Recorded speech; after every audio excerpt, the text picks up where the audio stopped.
Hello everyone, welcome to Edway study. आज है 1 अगस्त के करंट अफेयर देख लेते हैं। पहला जो हमारे पास प्रश्न है, निम्नलिखित में से अंतर्राष्ट्रीय प्रवासियों के विषय में कौन सा कथन सत्य है। माइग्रेंट की बात की जा रही है। माइग्रेंट को लेकर के, जो माइग्रेंट एक देश से दूसरे देश में जाते हैं, या तो वीज़ा लेके जाते हैं या अनलीगली जाते हैं। जैसे रोहिंग्या हो गए, वो कई देशों में, क्योंकि उनका कोई देश अभी है नहीं, तो वो अनलीगली कई भारत में, जैसे भारत के कई राज्यों में, जैसे नागालैंड या असम वगैरह में चले गए हैं। तो इनका कोई देश नहीं है, इस वजह से ये मजबूर हैं अपना देश छोड़ने को। तो इस प्रकार के जो होते हैं, ये अनलीगल माइग्रेंट होते हैं। और जो लीगली हैं, जैसे कोई हमारे देश का व्यक्ति अमेरिका जाता है, तो इस प्रकार के भी माइग्रेंट होते हैं। तो ये पूछा जा रहा है कि निम्नलिखित में से कौन सा कथन माइग्रेंट्स को लेकर के ट्रू है। ठीक है, प्रवासियों को लेकर के ट्रू है। तो पहला जो ऑप्शन है हमारे पास, वर्ष 2020 तक यूरोप और उत्तरी अमेरिका में अंतर्राष्ट्रीय प्रवासियों की सबसे बड़ी संख्या मौजूद थी। वर्ष 2020 तक यूरोप और उत्तरी अमेरिका में अंतर्राष्ट्रीय प्रवासियों की सबसे बड़ी संख्या मौजूद थी। पहला ये है। दूसरा है, वर्ष 2021 की पहली छमाही के दौरान नए मान्यता प्राप्त शरणार्थियों में से आधे से अधिक इन 5 देशों में से थे। मतलब दूसरा क्वेश्चन ये कह रहा है कि बस 2021 की छमाही जो थी, 2021 की ही बात कर लेते हैं, तो उसमें जो शरणार्थी दूसरे देशों में गए हैं, उनकी सबसे ज़्यादा जो संख्या थी इन 5 देशों की थी। तो क्या ये सत्य है या ये वाला सत्य है, ये देखना है। तो कौन कौन से देश की बात कर रहा है? Republic of central Africa, south Sudan, Syria, Afghanistan and Nigeria. तो इन 5 देशों के शरणार्थी सबसे ज़्यादा दूसरे देशों में गए, लीगल और अनलीगल दोनों तरीके से। कई ऐसे होंगे जिनका अपना घर छीन लिया गया है, उन्हें भगा दिया गया है, तो वो भी चले गए हैं। तो इनमें से कौन सा कथन सत्य है? तो 2 मिनट आप देख लें, उसके बाद हम आंसर पे आ जाते हैं। इसका सही आंसर होगा 1 और 2 दोनों करेक्ट। ये भी सही है और ये भी सही है। अब सबसे बड़ी बात है कि ये वाला क्वेश्चन हम पूछ क्यों रहे हैं, ये वाला क्वेश्चन क्यों आ सकता है हमारे पेपर में। तो एक तो ये करंट में जो शरणार्थी समस्या है, काफ़ी समय से न्यूज़ में है। दूसरी चीज़, WHO की एक रिपोर्ट आती है। WHO की एक रिपोर्ट आती है माइग्रेंट को लेकर के, तो वो आई है, इस वजह से भी ये इम्पोर्टेंट हो जाता है। अब ये रिपोर्ट में क्या कहा जा रहा है, ये थोड़ा सा देख लेते हैं। इसमें थोड़ा सा भारत के लिए एक अच्छी खबर है, इसलिए ये और इम्पोर्टेंट हो जाता है। इस रिपोर्ट के अनुसार भारत को 2021 में रेमिडेंस के रूप में 87 बिलियन डॉलर प्राप्त हुए हैं। इसका मतलब, और सबसे बड़ी चीज़ ये है, ये विश्व में सबसे ज़्यादा है। भारत में जो हमारे जो प्रवासी भारतीय हैं, जो NRI हैं, उनके द्वारा वो कई देशों में जा कर के काम करते हैं, बहुत अच्छा काम करते हैं, बहुत स्किल्ड लोग हैं ये। और ये जब बाहर जाते हैं तो अपने देश में भी पैसे भेजते हैं। ठीक है, तो भारत जो है रेमिडेंस के रूप में किसी दूसरे देश से ही आया हुआ पैसा होता है, वो जो भेजते हैं जो लोग, उसमें नंबर 1 पे है। तो 2021 में 87 बिलियन डॉलर रुपए, अमेरिकी डॉलर रुपए, भारत में विदेशों से भारत में भेजे गए हैं। तो ये एक अच्छी बात है कि बाहर बाहर जाके हमारे लोग काम कर रहे हैं और हमारे GDP में सहयोग कर रहे हैं। ठीक है, दूसरी चीज़, ये रिपोर्ट है क्या, क्यों, मतलब किस चीज़ पे ये मेनली फोकस करती है, इसको भी समझ लेते हैं। इस रिपोर्ट की बात करें तो विश्व स्वास्थ्य संगठन निकालता है, मैंने बता ही दिया। ये शरणार्थियों एवं प्रवासियों के स्वास्थ्य पर और स्वास्थ्य की स्थिति को उजागर करता है कि किसी दूसरे देश में अगर शरणार्थी या माइग्रेंट जा रहे हैं, लीगली और अनलीगली दोनों, तो वहाँ की सरकारें उनका किस प्रकार से उनके साथ किस प्रकार से बर्ताव कर रही हैं, क्या उनके लिए सुविधाएं दी जा रही हैं उस देश में, क्या नहीं दी जा रही हैं, वो सब चीज़ें ये उजागर करता है। अगर इस रिपोर्ट की बात करें तो प्रत्येक 8 में से एक व्यक्ति शरणार्थी है या माइग्रेंट है, किसी दूसरे देश में जा कर के काम कर रहा है। तो इसका मतलब पता है क्या हुआ? अभी टोटल जनसंख्या जो विश्व की है वो कितनी है? 8 बिलियन। तो 8 बिलियन में से 1 बिलियन तो केवल माइग्रेंट हैं, 1 बिलियन। तो इन सबकी स्थिति ऐसी नहीं है जो भारत वालों की। भारत वाले जा करके, खासकर अमेरिका हो गया, सऊदी अरबिया, इस साइड ये वाले जो भी अरब कंट्रीज हैं, उसमें जा करके काम करते हैं, अच्छा पैसा कमाते हैं। लेकिन इन सब की हालत ऐसी नहीं है। जैसे रोहिंग्या हो गया, उनकी हालत बहुत ख़राब है। तो इस तरह के ज़्यादातर जो माइग्रेंट हैं उनकी स्थिति अच्छी नहीं है।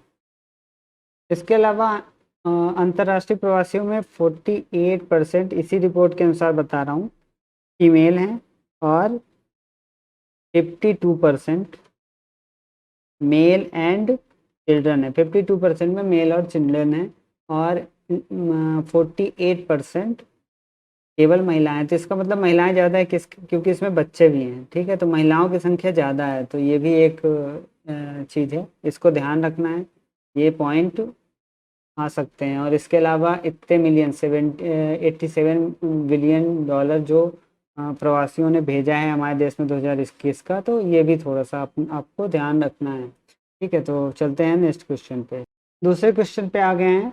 तो कंसीडर द फॉलोइंग स्टेटमेंट। तो पहला स्टेटमेंट जो है क्या कह रहा है देख लेते हैं। मालदीव श्रृंखला के दक्षिण और उत्तरी भाग में दो महत्वपूर्ण सी लाइन ऑफ कम्युनिकेशन SLOC स्थित हैं। पहला ऑप्शन ये है। दूसरा है भारत में विदेशी व्यापार का लगभग 80% और ऊर्जा आयात का लगभग 60% हिस्सा अरब सागर में लाइन ऑफ कम्युनिकेशन की बात की जा रही है, इसी के माध्यम से होकर के गुजरता है। तो कौन सा ऑप्शन सही है? तो ये वाला गलत है, ये वाला सही है। तो इसका आंसर हो जाता है ओनली वन इज करेक्ट। ठीक है, पहला वाला सिर्फ करेक्ट हो जाएगा, दूसरा वाला गलत हो जाएगा।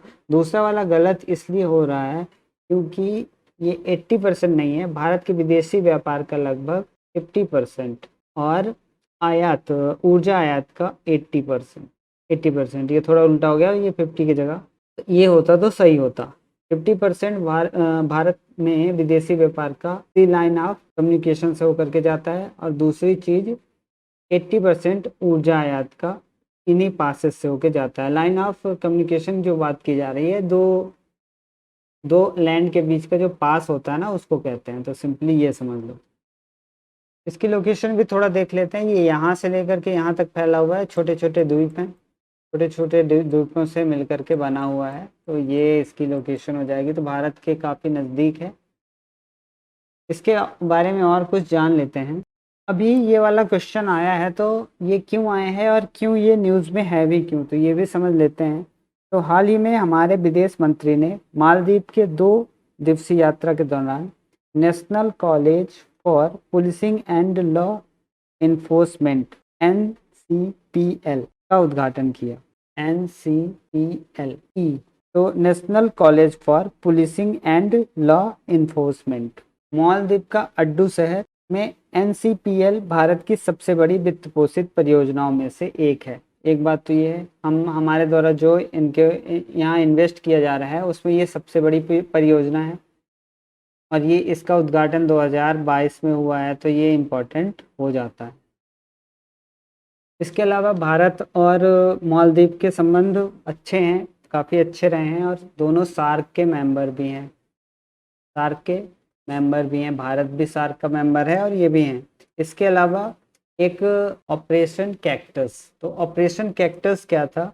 बात हो रही है 1998 की। 1998 में जो मालदीव के उस समय के राष्ट्रपति थे मौसून अब्दुल गयूम, उनकी सरकार पे आतंकवादियों द्वारा कू करने का प्रयास किया गया था, जिसे मतलब तख्ता पलट करने का प्रयास किया गया था। कू मतलब होता है तख्ता पलट। कू, ठीक है, इसको कूप नहीं पढ़ेंगे, कू पढ़ेंगे। तो कू करने का प्रयास किया गया था, जिसे भारत सरकार ने, उस समय की भारत सरकार ने विफल कर दिया था। और ये अपने भारत के जो पैरा ट्रूप से और नेवी की मदद से ये सब हुआ था। इसके अलावा भारत और मालदीव के बीच सैन्य अभ्यास होता है, उसका नाम है एक्वेरियन। ठीक है, तो ये वाला सैन्य अभ्यास भारत और बांग्लादेश के बीच होता, भारत और मालदीव के बीच होता है। तो ये भी ध्यान रखना है। नेक्स्ट क्वेश्चन पे आ जाए। कोलंबो सुरक्षा कॉन्क्लेव में निम्नलिखित में से कौन सा देश पर्यवेक्षक देश है? क्या पूछा जा रहा है? कोलंबो सुरक्षा कॉन्क्लेव में निम्नलिखित में से कौन सा एक देश पर्यवेक्षक है। पर्यवेक्षक कंट्री कौन सी है? ऑब्जर्वर कंट्री की बात की जा रही है। मेन कुछ कंट्रीज हैं, उसके अलावा कुछ कंट्रीज पर्यवेक्षक होती हैं, ऑब्जर्व करने वाली आती हैं। तो उनमें इनमें से कौन सी ऑब्जर्वर कंट्री है? तो ये देख सकते हैं भारत, बांग्लादेश, श्रीलंका और मालदीव। तो ये वाला जो कोलंबो सुरक्षा कनक्लेव है, इसमें आप ये चीज़ तो क्लियर हो गया कि ये तो मेन कंट्री होगी, श्रीलंका तो मेन कंट्री होगी, तो ये तो निकल गया। तो इन तीन में देखना है, अगर ऐसा कभी होता है तो ये आपको आंसर नहीं पता तो एक को तो कट कम से कम कर ही सकते हैं, ठीक है। खैर, तो ये मालदीव, भारत और श्रीलंका इसके मेन मेंबर हैं, और बांग्लादेश जो है इन ऑप्शन में बांग्लादेश एक ऑब्जर्वर कंट्री है। तो इसका सही आंसर ये वाला हो गया, बांग्लादेश। इसके बारे में और थोड़ा समझ लेते हैं। ओके, कोलंबो सुरक्षा सम्मेलन क्या है और ये किन विषयों पर वर्क करेगा? ठीक है, इसके वर्क क्या होंगे, इसके वर्क क्या होंगे ये हम यहाँ पे देख लेते हैं थोड़ा सा। ये किस चीज़ पे है? इसके मेनली 4 स्तंभ हैं। समुद्री सुरक्षा, सारे देश मिल करके, चाहे भारत होगा, श्रीलंका होगा और यहाँ पे मालदीव होगा, ये इस एरिया में समुद्री सुरक्षा पर ध्यान देंगे। ठीक है, हिंद महासागर में, इंडियन ओशियन में समुद्री सुरक्षा एक होगा। दूसरा होगा आतंकवाद, जहाँ भी आतंकवाद का, क्योंकि ये तीनों ही देश हमेशा आतंकवाद से ग्रसित रहे हैं। चाहे श्रीलंका की बात करें, अभी कुछ टाइम पहले ईस्टर के समय अटैक वटैक हुआ था। इसके अलावा मालदीव में भी कई बार कू करने का प्रयास किया गया, अभी हमने इसको भी थोड़ा सा देखा था। तो इस तरह से, इसके अलावा मानव तस्करी बहुत ज़्यादा होती है। ठीक है, भारत से हो गया, भारत के नीचे वाले राज्यों से, जैसे केरल हो गया या तमिलनाडु हो गया, ठीक है, यहाँ से यहाँ लाए जाते हैं कुछ वर्कर या एक्सपोर्ट किए जाते हैं मालदीव, या मालदीव से भी भारत लाए जाते हैं। तो इस टाइप की चीज़ों में रोक लगे। इसके अलावा साइबर सुरक्षा को भी देखा जाना है। तो ये 4 पिल्लर होंगे इसके, समुद्री सुरक्षा, आतंकवाद का मुकाबला, मानव तस्करी और साइबर सुरक्षा। इसमें मेनली भारत, मालदीव और श्रीलंका शामिल है। इसके अलावा बांग्लादेश एक पर्यवेक्षक है, यहाँ हो गया बांग्लादेश पर्यवेक्षक है। मॉरिशस और सेशल्स भी इसमें पर्यवेक्षक के रूप में या ऑब्जर्वर के रूप में शामिल हैं। इसका सचिवालय कोलंबो रखा गया है, कोलंबो श्रीलंका इसका सचिवालय है। इसके अलावा इसके उद्देश्य की बात करें तो इस कॉन्क्लेव की स्थापना का उद्देश्य 3 महासागरीय देशों के मध्य समुद्री एवं सुरक्षा मामलों में घनिष्ठता को बढ़ावा देना है। तो सिंपली ये कोई नहीं पूछ रहा है, बट बाकी जो भी यहाँ पे पॉइंट मैंने बताए हैं वो ध्यान रखने जरूरी हैं। अगर आप लिख सकते हैं तो प्लीज़ इसको लिख लें, जो भी पॉइंट है। नेक्स्ट क्वेश्चन है, अरावली रेंज के विस्तार के संबंध में निम्नलिखित में से कौन सा कथन सत्य है? अरावली रेंज के विस्तार के विषय में, मतलब जो अरावली है ना, उसका विस्तार कहाँ से कहाँ तक है, किस प्रकार से है, उसके विषय में कुछ ऐसा ही गया है। अगर भारत का हम नक्शा बना देंगे तो थोड़ा और जाएगा, तो इसलिए मैंने इसे इस प्रकार से किया है। ठीक है, तो खैर यहाँ से आपको काफ़ी मदद मिलेगी इस क्वेश्चन को सॉल्व करने में भी, अगर आपको इतना ये एरिया पता हो गया तो। यहाँ थोड़ा थोड़ा ये आगे भी गया है। खैर, तो क्वेश्चन क्या है कि अरावली के विस्तार के विषय में निम्नलिखित में से कौन सा कथन सत्य है? ठीक है, इसका विस्तार गुजरात के हिम्मतनगर से दिल्ली तक है। दूसरा है, इसका विस्तार केवल राजस्थान में है, केवल राजस्थान में है ये कहा जा रहा है, कट कर सकते हो इसको। इसका विस्तार राजस्थान और गुजरात में, ये थोड़ा सा काम कर रहा है। और तीसरा है, इसका विस्तार मध्य प्रदेश और गुजरात में। मध्य प्रदेश तो यहाँ हो गया, ठीक है, वो प्रॉपर नहीं बना है। खैर, तो इनमें से कौन सा सत्य है? तो इसका जो है ना सही आंसर हो गया पहला, गुजरात के हिम्मतनगर से दिल्ली तक इसका विस्तार है। यहाँ गुजरात का हिम्मतनगर है और यहाँ दिल्ली तक थोड़ा थोड़ा ये चली जाती है। इसके बारे में कुछ और बात कर लेते हैं। अरावली रेंज लाखों साल पुराना है। इसका निर्माण भारतीय उपमहाद्वीप प्लेट के और यूरेशियन प्लेट के टकराव के कारण हुआ था। ठीक है, ये भारतीय उपमहाद्वीप वाला प्लेट और यहाँ से यूरेशियन प्लेट है, इसके बाद ये हमारे भारत का सर है। तो इसके बीच जो टकराव हुआ था उसके वजह से ये वाले ये इसका निर्माण हुआ था। इसके अलावा अगर थोड़ी और इसको समझें तो कार्बन डेटिंग से पता चला है कि अरावली रेंज में तांबे और अन्य धातुओं का खनन लगभग 5वीं शताब्दी ईसा पूर्व किया गया था। 5वीं शताब्दी ईसा पूर्व मतलब ये बहुत पुरानी है, तब तो इस समय की बात की जा रही है। 5वीं शताब्दी ईसा पूर्व यहाँ पे तांबे का खनन किया गया था, इसका भी पता चला है। तो ये एक इम्पोर्टेंट वो हो सकता है। इसके अलावा इसकी टोटल जो लेंथ है, ये जो टोटल जितने एरिया में फैला हुआ है वो लगभग 720 किलोमीटर। इसकी ऊंचाई की बात की जाए तो 300 मीटर से एवरेज की ऊंचाई की बात की जा रही है, 300 मीटर से 900 मीटर तक है। ठीक है, कहीं ये 300 लगभग 300 मीटर है, कहीं ये ज़्यादा तो 900 मीटर है, इस प्रकार से। लेकिन इसकी जो सबसे ऊंची चोटी है उसका नाम है गुरु शिखर।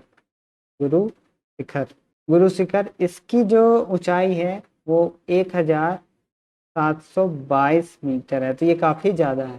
तो ये कुछ जानकारी है इसके विषय में जो आपको पता होनी चाहिए। नेक्स्ट क्वेश्चन है कि इंडिया के कौन से प्रेसिडेंट ऐसे हैं जिनका जन्म इंडिपेंडेंट इंडिया में हुआ है, मतलब 1947 के बाद हुआ है। ठीक है, तो इनमें से कौन से ऐसे प्रेसिडेंट है, कौन सा एक प्रेसिडेंट है जिनका जन्म इसके बाद हुआ है। तो पहला है प्रणब मुखर्जी, रामनाथ कोविंद, द्रौपदी मुर्मू और प्रतिभा देवी सिंह पाटिल जी का नाम लिया जा रहा है। तो इनमें से कौन से हैं, इसका सही आंसर हो जाएगा अभी की हमारी वर्तमान राष्ट्रपति द्रौपदी मुर्मू जी। ये हमारी 15वीं राष्ट्रपति हैं, पता होना चाहिए आपको। 25 जुलाई 2022 को इन्होंने शपथ लिए हैं। तो ये कुछ चीज़ें हैं इनके बारे में। और सबसे बड़ी चीज़ है, ये हमारे देश की दूसरी महिला प्रधान राष्ट्रपति हैं और पहली आदिवासी महिला राष्ट्रपति हैं। तो ये भी कुछ पॉइंट है जो पता होने चाहिए। आज का लास्ट क्वेश्चन देख लेते हैं। एक नया रामसर साइट घोषित किया गया है, तो ये भारत के कौन से राज्य में स्थित है। एक नया रामसर साइट है, तो इसको देख लेते हैं, केरला, तमिलनाडु, असम या मिजोरम। तो इसका सही उत्तर है मिजोरम। हमारे पास टोटल अभी 54 रामसर साइट हैं। ठीक है, तो ये था आज का डिस्कशन। ज़रूर बताएं कमेंट में आपको कैसा लगा। उम्मीद है आपको पसंद ही आया होगा, और अगर पसंद आया तो प्लीज़ वीडियो को लाइक से सब्सक्राइब कीजिए। Thank you for watching advance study.